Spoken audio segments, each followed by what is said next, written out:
Hello ladies and gentlemen, as always, I'm your host AirsoftAL, and welcome to another Media Reviews.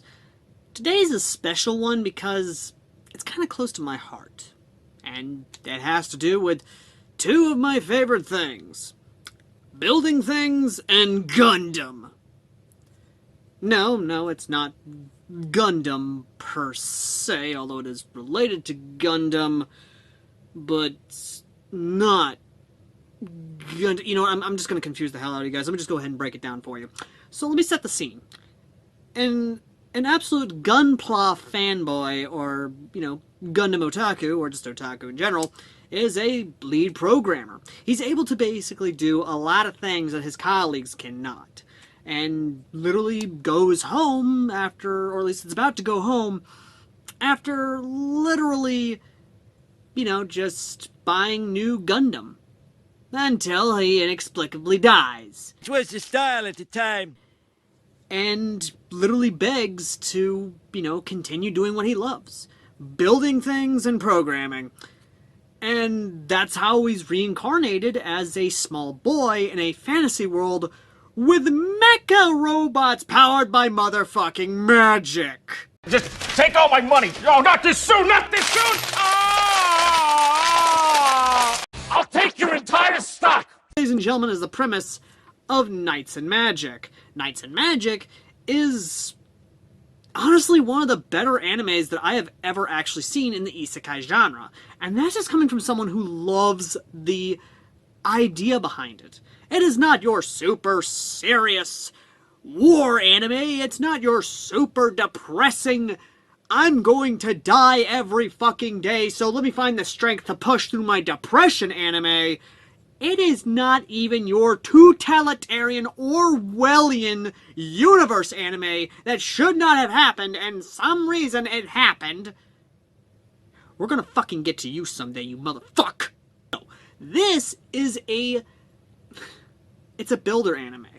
Okay, before I continue on, let me just kind of expand on that. A builder anime is basically an anime that piques your building interest. Be it firearms, be it mecha, be it cars, be it ships, it entices that naive child sense of wonderment when you basically take things apart and put it back together, trying to figure out how it works. When watching Knights and Magic, it reminds me why I love guns. It reminds me why I love airsoft. It reminds me of just that wonderment of understanding how a system works, how it goes, and the fact of that satisfaction when you build your own gun or even your own airsoft build with your own two hands. That's the best way I can describe the feelings I get when I watch Knights and Magic. But Al, I hear you saying. Yes, I see you, Jimmy. I see you, Jimmy, you little son of a bitch. That can't be all this anime has. No! There has to be the cliches. Well, I mean, there is some cliches here and there, but those actually do take a back seat to what's presented. That childhood wonderment of mechs and building. It's, in the best way possible, it's basically a Lego builder anime, or it's basically a Gundam anime. That's exactly what it is. It is a Gundam builder anime. It is a Gunpla anime without the Gundam name tag on it. It's not Mega Bloks, mind you, but it's still close. But the story is as follows. Our main protagonist, basically, who is absolutely goddamn adorable, look at that face, wants to build robots. Wants to continue his love for Gunpla, his love for mecha, wants to build. And the first thing he actually does create, outside of a motherfucking, a few things, mind you, the magical motherfucking gun!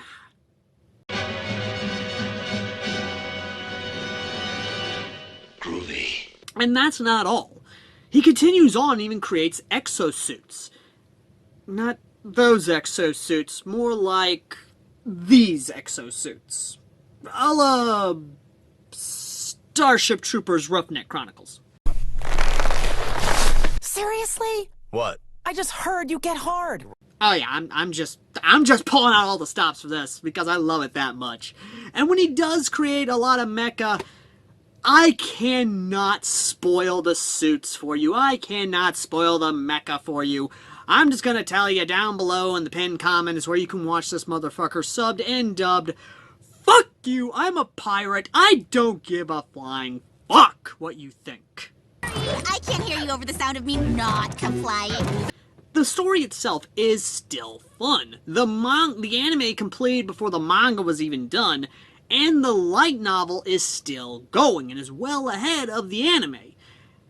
And to be honest, I'm going to spoil just a little bit of it. Yes, there is conflict in this show because it's not just your wholesome mecha anime. No, there is death. There is a fucking body count. And dear God, there was one moment where, yes, earlier in this video I did talk about Starship Troopers, but dear God, there's a moment where they're fighting giant fucking bugs and there is a fucking body count in that scene, and I was getting goddamn Clendathu flashbacks. Come on, you ape! You want to live forever? Come on, you ape! You want to live forever? I'm not joking when I say that there is a fucking body count, and then there's a war against other mecha. Yes, cheap knockoff mecha, but other mecha nonetheless. And honestly, it kind of is an allegory to the Middle East, I want to say, but at the same time I'm not going to say that because it's still fucking fun. Still amazing. And dear God above, isn't it? I mean, dear God, the enemy engineer, the main protagonist, arch rival, the Lex Luthor to his Superman, the Joker to his Batman. I can go on, but I'm gonna let you guys do it in the comments section down below. Go ahead, have fun. Go ahead. Have fun. Have fun. But you get what I'm saying. Arch rivalry between two genius engineers. And again, it's goddamn amazing. But not as amazing as what happens. Because during the entire conflict, the weapon systems just keep advancing more and more and more. Until the point where, I'm not joking on this, they make a primitive version of a surface-to-air missile, a SAM. And it gets better.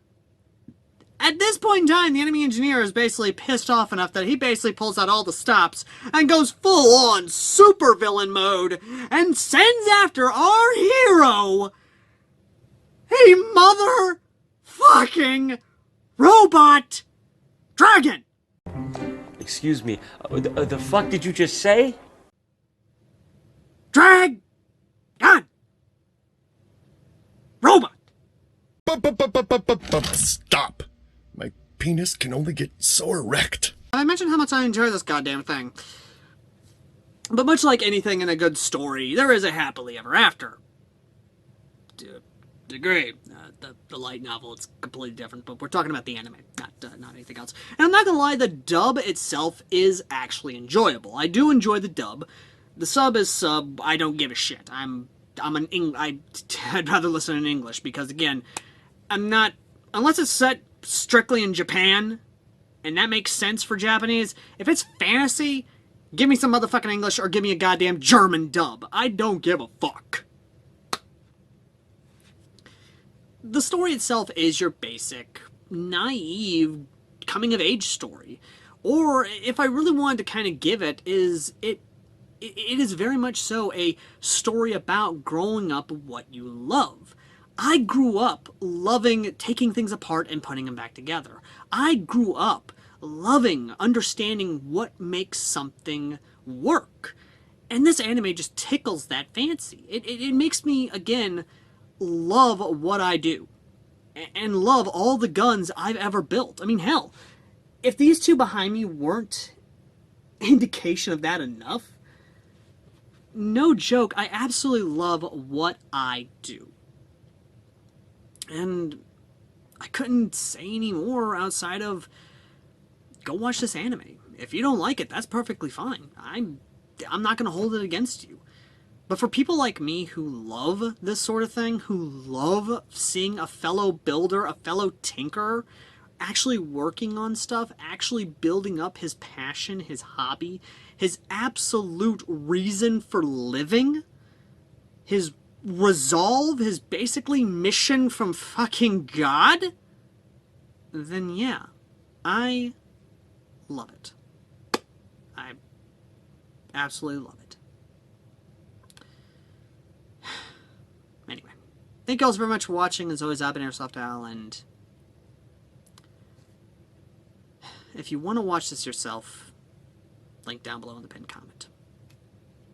And if you want to help support the channel, consider donating to our PayPal. It's folks like you that actually make these videos possible. And as always, ladies and gentlemen, I've been AirsoftAL, and I will see you all in the next media review. Till next time, later. Looking for that perfect game for your gaming console? Video Game Corner is the largest independently owned video gaming store in North Mississippi, located at 1519 Highway 72 in Corinth. We are an authorized limited-run retail store and have a massive collection of retro games and game systems, and also plush toys and collectibles. We also pay top dollar for your used video games. Check them out Monday through Saturday from 10 a.m. to 8 p.m. Visit Video Game Corner in Corinth.